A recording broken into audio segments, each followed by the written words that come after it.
the system, that the boss isn't on our side. It's not boss and worker unite to fight. It's not oppressor and oppressed unite to fight. They're different. They have completely irreconcilably opposed interests. And what the Democratic Party, their fear is, the reason why they oppose Donald Trump so vehemently is that he is not a stable manager of that system. Right? The Democratic Party, because, again, based on what I said in terms of their resistance, so-called resistance to Donald Trump over the past 4 years, they want to put a prettier face, nicer rhetoric on an ugly, cruel system, right? And so the Democratic Party, even today on CNN, they were given a hat tip to the Republicans. Increasingly, there's a consensus within the ruling class that yes, Trump should concede. And they said, "Oh my God, that's such a great thing to do," right? But these are the same people that were rallying behind Trump's policies, right? They said people they don't really care about the policies. They don't care about Medicare for all. In fact, the Democratic Party in Georgia said if we run on a program of Medicare for all, if we run on a program on the issues of the people, on the issues and the reality of working class and oppressed people, it's going to lose their votes. At a time when Medicare for all has record popularity, right, where the popular demand is to jail those killer cops, to defund the police. No way, says the Democratic Party, right? And so, you know, that this has really revealed, it's made those divisions so stark.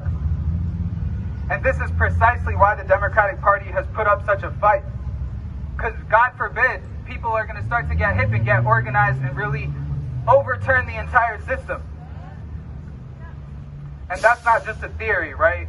That's what happened over the past 4 years with the concrete policies of the Democratic Party.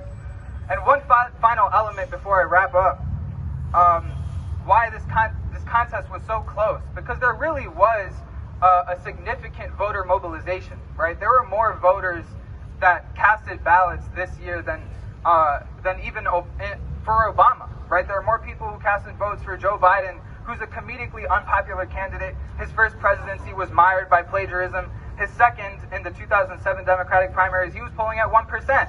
The only reason Obama picked him as a VP is because he needed to cater to a very old, white, conservative Democratic base. So they picked Joe Biden, right?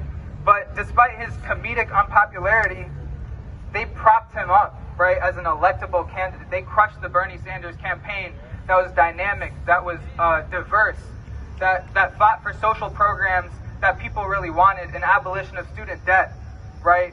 The right to a job. I mean, he didn't go that far because ultimately he's a center candidate in the majority of the world.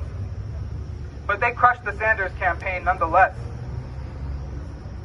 And so, you know, as we've seen and as many people have said on the mic today, the Democratic Party does not provide us a vehicle for meaningful, substantive change when people need it the most, right? In the middle of a global pandemic where 230,000 people have died in the United States. As a member of the PSL, a Revolutionary Socialist Party, that's why I'm a member of the party, right? We seek to overturn this rotten system and build a society which instills as human rights the right to a job, the right to housing, the right to health care, by uniting working and poor people with common interests, with oppressed people with common interests, right? It's the party for every working, poor, and oppressed person who is beaten down, spat on, told that they don't matter, and they want to do something about it, right? Because we've seen over the past year these massive mobilizations across the country against police terror. It's not enough just to mobilize. We need to transfer that mobilization into organization, right? And the PSL, that's why I'm a member of the party, right? To build an organization that's tight enough, that's large enough, that can provide leadership to a mass movement with politics that can contend with the most organized and brutal system this world has ever seen. So if you're with it, right, I want you to get out your phones and go to pslweb.org/join, right, and look at our program. Look at the PSL's party program. Look at our statements. Look at what we're doing. Talk to people in red shirts who are here about the struggles that we're involved with to build working class power, to build power for oppressed people, right? That isn't the Democratic